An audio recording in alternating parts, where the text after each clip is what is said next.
à votre magazine Parlons Profession, un magazine qui fait la promotion de personnes qui évoluent dans une activité dans notre pays, la République démocratique du Congo. Vous exercez une fonction, vous pratiquez une profession, vous assumez une fonction dans notre pays. Nous sommes là pour vous montrer à la population, ce que vous faites, les initiatives que vous amenez pour l'avancement de notre pays. Bonjour à tous et à tous les téléspectateurs de ce magazine. Vous qui êtes déjà habitués à nous suivre, car à travers ce magazine, nous vous amenons à découvrir les personnes qui assument très bien leur fonction, les personnes qui pratiquent très bien leur profession, et aussi les personnes qui exercent un métier quelconque dans notre pays. On va suivre les images pour découvrir qui sera l'invité de ce magazine, qui est cette personne qui assume très bien sa fonction, qui est cette personne qui exerce très bien son métier, qui est cette personne qui pratique très bien sa profession. On suit les images, on se retrouve tout juste après.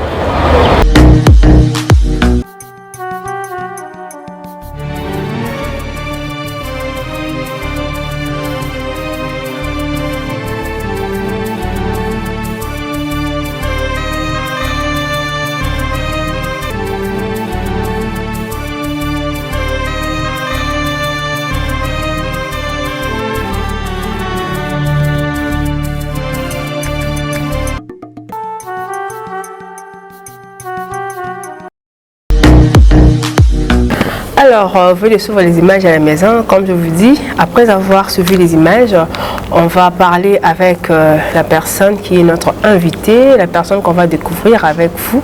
Je sais que les autres à la maison comprennent après les images, mais on doit d'abord présenter celui qui est notre invité de ce magazine Parlons Profession. Je vous présente Maître Christophe Kadiata Sombamania. Il est avocat au barreau du Congo central, doctorant en philosophie politique et analyste politique. C'est lui qui est notre invité de ce magazine. On va parler avec lui. Ok, j'ai dit bonjour Maître Christophe. Bonjour Madame Hélène. Vous allez bien? Oui, ça va. Vous êtes maître, vous êtes avocat, vous êtes chercheur en philosophie.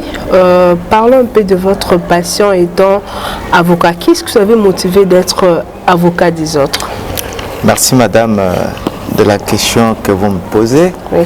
Bon, devenir avocat était comme une vocation à la base. Okay. Parce que j'ai grandi dans une famille où les papas étaient directeurs des écoles catholiques. Okay.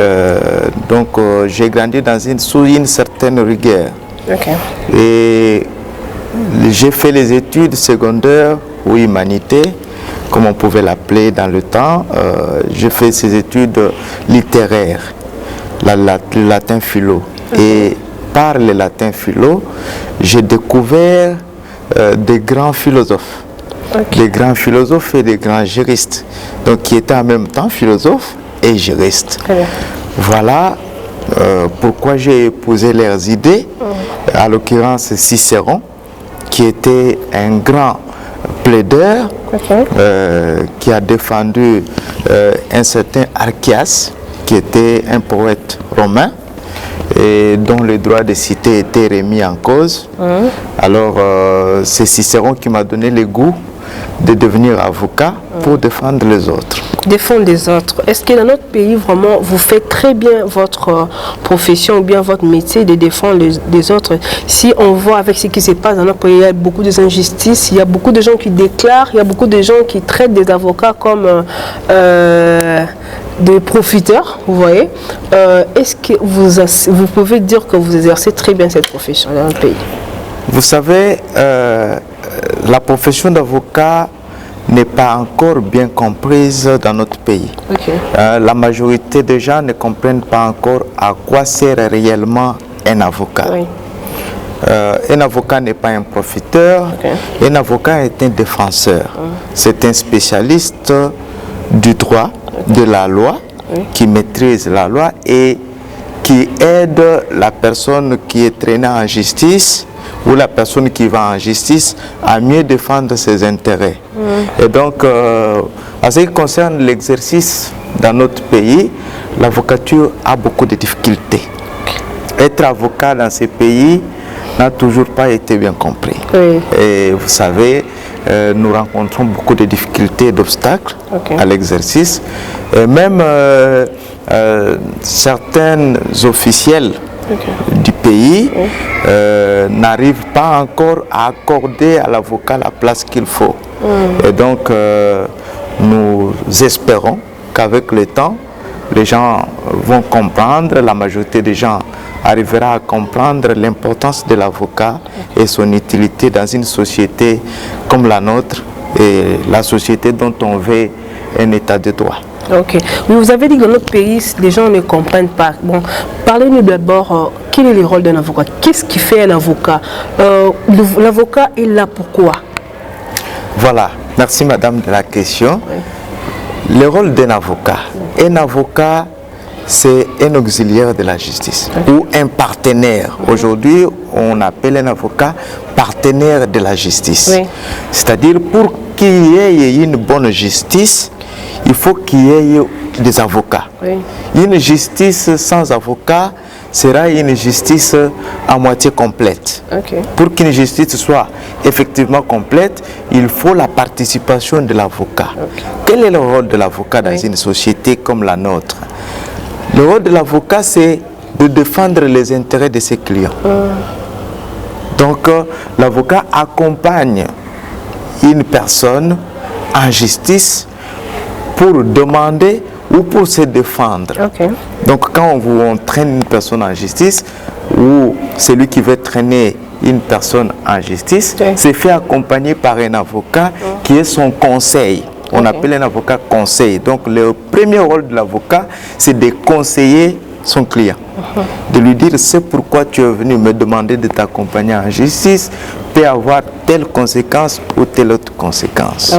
Et deuxième rôle de l'avocat, c'est de défendre les intérêts de son client en justice.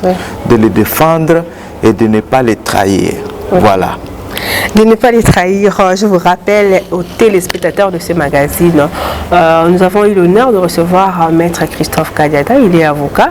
On parle par rapport à sa profession, par rapport à son fonction, qu'est-ce qu'il est en train de faire, il fait pour l'instant. Il est avocat, il nous explique comment ça se passe dans notre pays, la RDC. Maître Christophe, vous avez dit que vous êtes là pour défendre, pour d'abord conseiller votre client. Est-ce que ça vous est déjà arrivé de rencontrer un client, par exemple, vous savez vous-même qu'en voyant que les clients ne vont pas réussir par rapport à ce qu'il fait. Est-ce que vous êtes toujours là pour défendre ou bien vous allez abandonner, ou bien vous allez toujours avancer parce que vous êtes là pour défendre la personne? Oui, madame. Vous savez, un avocat sérieux ne perd pas de procès. Je l'ai dit pourquoi. À la base, l'avocat a l'obligation de moyens. Mais un avocat sérieux, dès lors que son client vient le consulter, il sait déjà, il peut déjà se faire une idée de la finalité du dossier que le client est venu lui présenter. Parce que par la consultation, l'avocat étudie de fond en comble le dossier, il l'analyse et il tire des conséquences. C'est à partir de ces conséquences que l'avocat peut conseiller son client d'aller en justice ou de ne pas y aller. Et quand l'avocat constate que ce dossier va finir mal pour mon client, va finir par un échec, l'avocat a le devoir de dire à son client, madame ou monsieur, n'allons pas en justice parce que le dossier a des failles qui peuvent faire que nous puissions échouer. Voilà. Donc, si l'avocat constate qu'un client a un dossier mais qui a des failles, qui va lui faire échouer, l'avocat le déconseille. Il ne va pas en justice. Donc, c'est pourquoi il nous est demandé de ne pas aller en justice au hasard. D'analyser les dossiers et de bien tirer les conséquences, de se rendre effectivement compte qu'il y a intérêt à saisir la justice. Voilà. Maître, vous êtes avocat. Quand est-ce qu'on peut avoir un avocat dans la vie d'une personne? Ou bien qui peut avoir un avocat? Que tout le monde? Ou bien c'est seulement des personnes qui ont beaucoup d'argent? Comment ça se passe d'abord ces procédures-là pour avoir un avocat? Merci madame. Vous savez, dans les sociétés ordonnées, dans les sociétés ordonnées, dans les véritables états de droit, chaque citoyen a un avocat. Oui. On n'a pas besoin d'un avocat nécessairement quand on a une affaire en justice ou quand on est traîné en justice. On a besoin d'un avocat pour tous les actes que nous posons en tant que citoyens dans la société. Déjà, l'avocat est le spécialiste de la loi. C'est un expert du droit. Et tout acte que nous posons a certaines conséquences ayant trait au droit. C'est pourquoi chaque personne devrait avoir un avocat comme conseil. Comme je vous ai dit, l'avocat, son premier rôle, c'est de conseiller. Donc, se référer à un avocat avant d'agir, avant de contracter un marché, avant d'acheter un bien, avant de prendre un engagement, est très important pour chaque individu. Avec ce qui se passe dans notre pays, la conjoncture, tout le monde n'a pas les moyens parce qu'il faut... Ah bon, je vais vous poser une question. Est-ce qu'il faut avoir sa main l'argent pour avoir un avocat ou bien il faut tout le monde parce qu'on dit que c'est dans une société organisée? Bon, une personne qui vend le pain peut avoir un avocat, une personne qui vend de l'eau, c'est une catégorie de personnes ou bien tout le monde peut avoir un avocat? Madame, tout le monde peut avoir un avocat. Je peux peut-être vous surprendre. Le service d'avocat est payant. Ça, c'est vrai. Oui. Mais nous sommes dans un pays qui a ses réalités. Et que chacun de nous a quelqu'un qu'il connaît qui a fait le droit. Vous voyez? Ça lui permet au moins d'avoir... Il est important de se référer à la personne qui va le moins vous demander. Très bien. Ou qui ne va pas être trop exigeant pour vous offrir ces services. Et donc, chaque citoyen mérite d'avoir un avocat parce que tous les actes que nous posons ont leurs conséquences. Maître, vous avez parlé au début qu'il faut, dans notre pays, il y a les difficultés qui font que les avocats ne puissent pas évoluer. Quelles sont ces difficultés qui met un frein, qui met une barrière qui ne permet pas les avocats d'exercer très bien leur profession dans notre pays? Dans notre pays, il y a plusieurs difficultés, mais la difficulté la plus importante, c'est d'abord la justice elle-même, la façon dont la justice est organisée, la façon dont les juges gèrent les dossiers, la façon dont le magistrat instruise les affaires. Il arrive qu'un avocat soit habité à une situation qui ne lui permet pas de bien défendre ses clients. Par rapport au comportement du juge ou par rapport au comportement des magistrats ou par rapport aux influences politiques. Parce que jusqu'à ce jour, notre justice est encore sous influence, sous une certaine influence politique. Là, on doit l'avouer.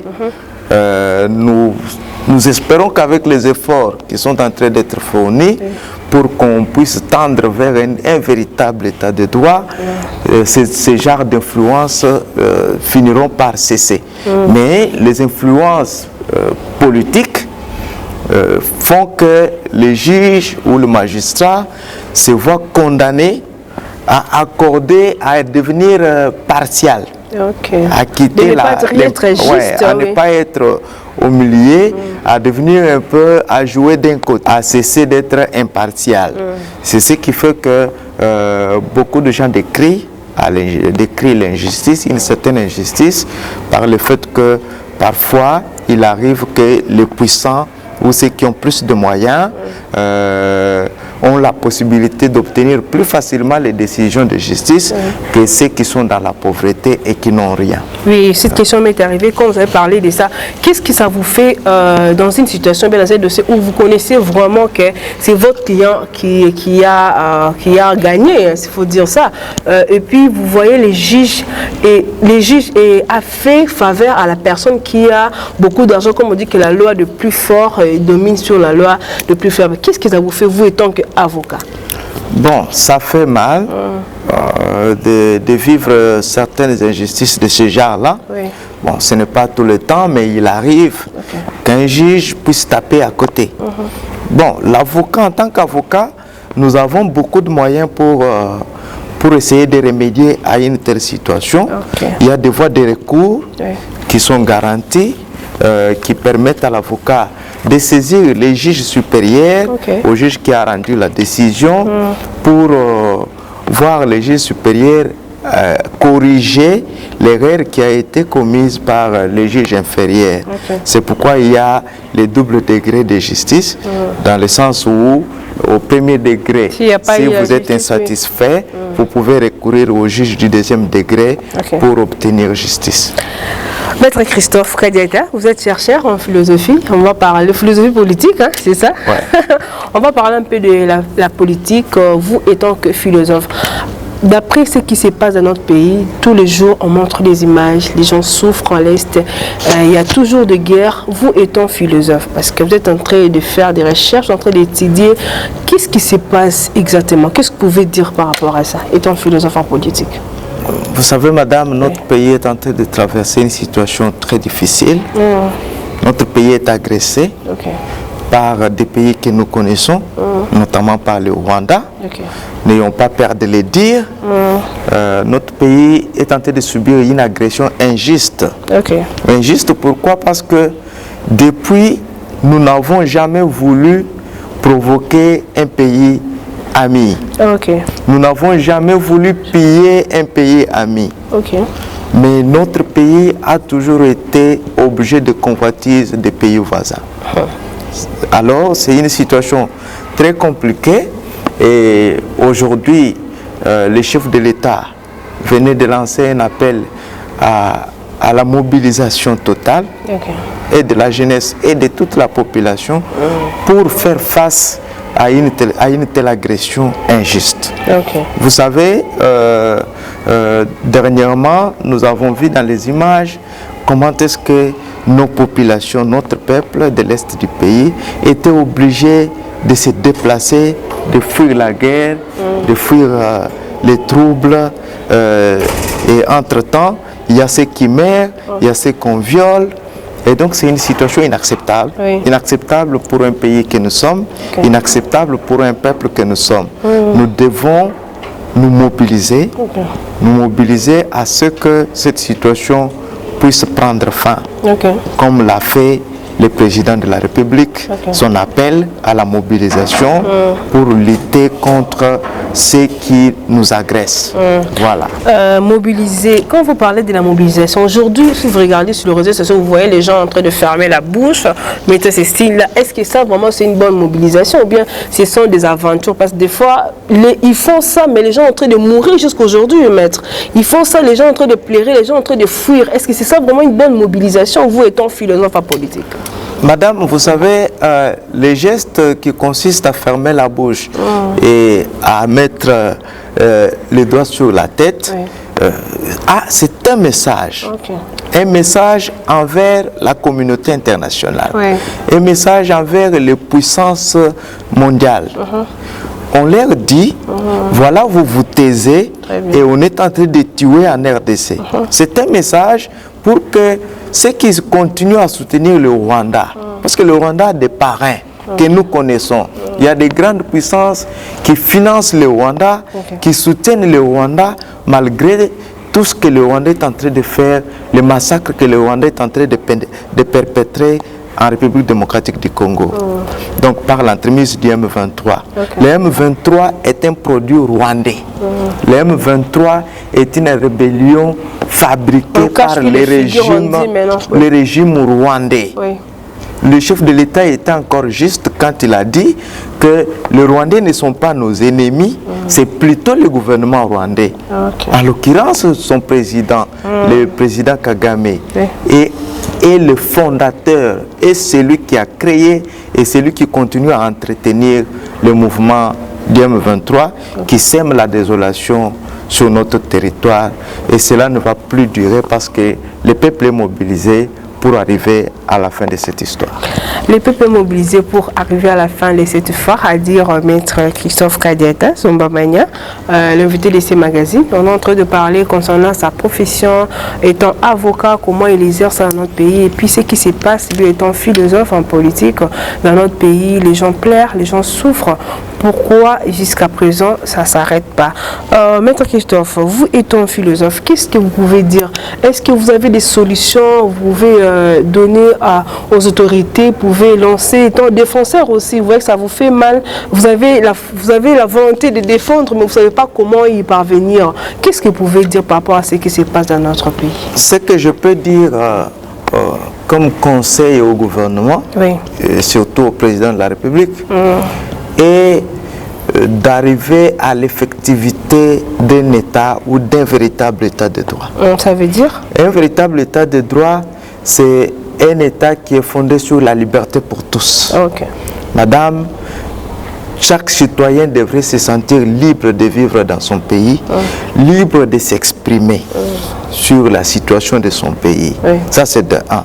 De deux, il faudrait garantir le principe de l'égalité des chances. Okay. Vous comprenez, madame?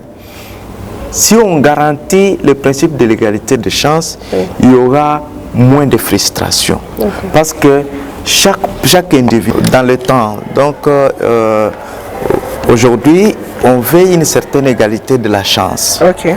Qu'on accorde à chaque citoyen qui est capable, qui mérite la possibilité d'assumer les hautes fonctions.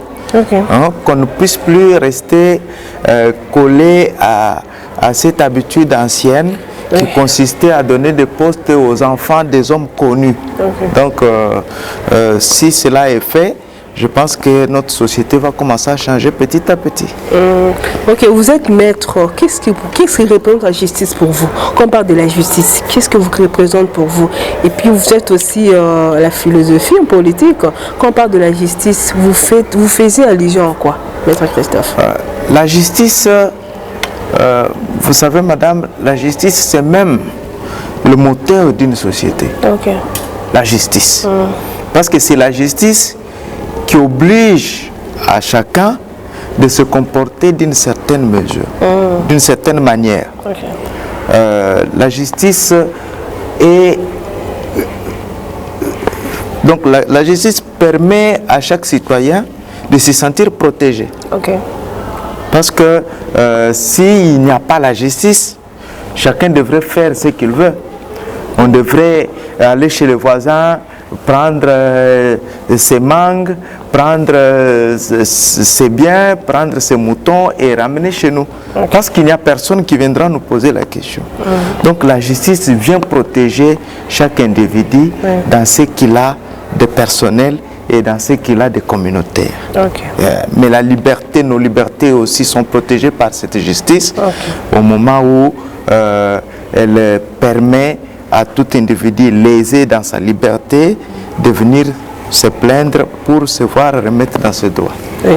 Voilà. Étant avocat, parce qu'on a déjà parlé de la philosophie, étant philosophe en politique, maintenant revenons à notre mouton, vous étant avocat, maître, il y a des gens qui se sentent dessus, ils se disent donc, bon, je ne vais plus avoir des avocats parce que j'avais un maître, j'avais un avocat, il a été corrompu, donc il s'est dégoûté, il dit bon, je préfère de ne pas aller en justice, je préfère de rester sans avocat parce qu'il y a eu des choses, des mauvais souvenirs par rapport à ça.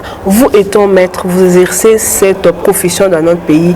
Quel sera votre message à ces personnes-là qui ne font plus confiance aux avocats par rapport aux habits qui se passent aujourd'hui? Parce que la plupart des avocats, bon, en fait, je ne parle pas de vous, un peu des avocats, quand ils voient qu'un client qui a l'argent directement, il se laisse corrompre facilement, il abandonne même son client qui était venu. Quel sera votre message pour défendre au moins votre image étant maître qui évolue dans notre pays? Madame, bon, c'est bien de m'informer, mais malheureusement, ceux qui font les supposés avocats qui font cela ne sont pas des avocats. Parce que l'avocat n'a pas pour mission de trahir son client. L'avocat est un professionnel de droit est un expert de justice qui défend les intérêts de son client. L'avocat qui arrive à trahir et même à aller dans le camp adverse pour trahir les intérêts de son client, celui-là n'est plus avocat. Parce que pour être avocat, il y a certaines obligations à respecter. Il y a des règles à respecter.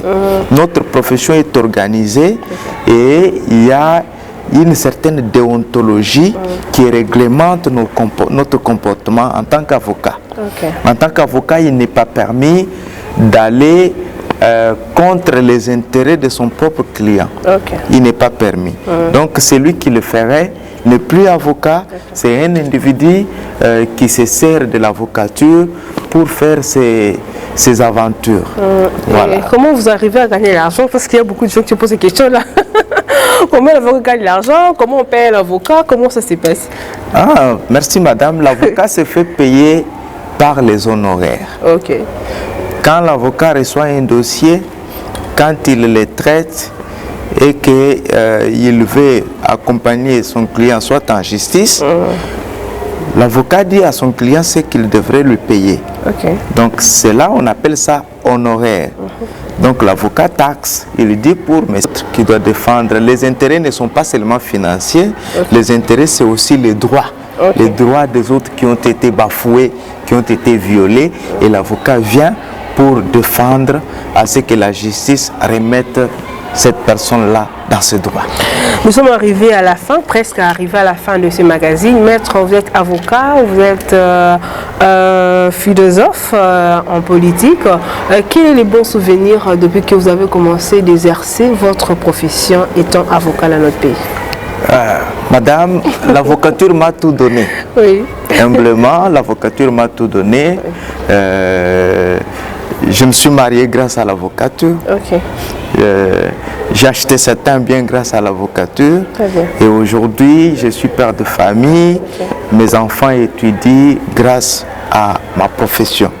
Donc, j'ai de bons souvenirs. Je n'ai que de bons souvenirs parce que les obstacles que nous croisons pendant notre cheminement en tant qu'avocat ne sont pas considérés pour moi comme de mauvais souvenirs. Moi je vois le bon côté de ma profession. L'avocature me donne tout ce que j'ai pour vivre. Voilà. Un message pour ceux qui nous ont suivis à la fin, et donc on avait reçu un avocat. Qu'est-ce qu'on doit retenir de vous, Maître Christophe Kadiata Sombanyam, c'est ça? Oui madame. On retiendra de moi que je suis un jeune avocat de la RDC. J'exerce ma profession en République démocratique du Congo et je suis un avocat disponible, un avocat ponctuel.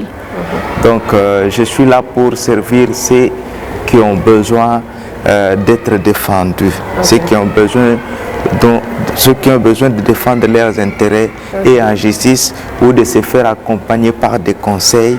Nous sommes là, c'est tout ce que moi je peux dire. Voilà. Merci, c'était pour nous un grand plaisir de recevoir pour la première fois à ce magazine un maître avocat qui a accepté de répondre à notre invitation pour parler de sa profession, pour parler de son métier étant avocat qui évolue en République démocratique du Congo. Merci beaucoup, maître. Merci, madame. Merci à tous les téléspectateurs de ce magazine. C'est dit Kalima, j'espère que tu es avec moi. Merci à vous tous qui êtes déjà habitués de nous suivre chaque samedi à 21h juste pour la diffusion, dimanche à 17h30 pour la rediffusion, mardi 15h30 pour la rediffusion, jeudi 2h30 aussi pour la rediffusion et plusieurs rediffusions que la chaîne Arc-en-Ciel nous propose parce que nous, c'est pour promouvoir le professionnel qui évolue dans notre pays. Il n'y a pas seulement le politique, il n'y a pas seulement les communes qu'il faut parler, il faut parler aussi des bonnes personnes qui ont des bonnes initiatives pour l'évolution de notre pays. Vous voulez passer à ces magazines, parler de votre profession, parler de ce que vous faites, vos initiatives, il suffit d'appeler au numéro qui est au bas de vos écrans. Nous serons là pour vous recevoir et pour parler avec vous. Vous voulez avoir des contacts pour parler avec Maître Christophe, il suffit de m'appeler, je vais vous mettre en contact avec Maître Christophe Kadiata qui était l'invité de ces magazines. On se retrouve très prochainement. Merci à mon équipe technique, à la personne qui est derrière ces caméras, c'est dit Kalema. Merci à M. Yula Kinyambi. Merci à Dieudonné Mbambi pour le travail que tu fais pour moi. On se retrouve très prochainement, comme je dis, à très bientôt. Merci.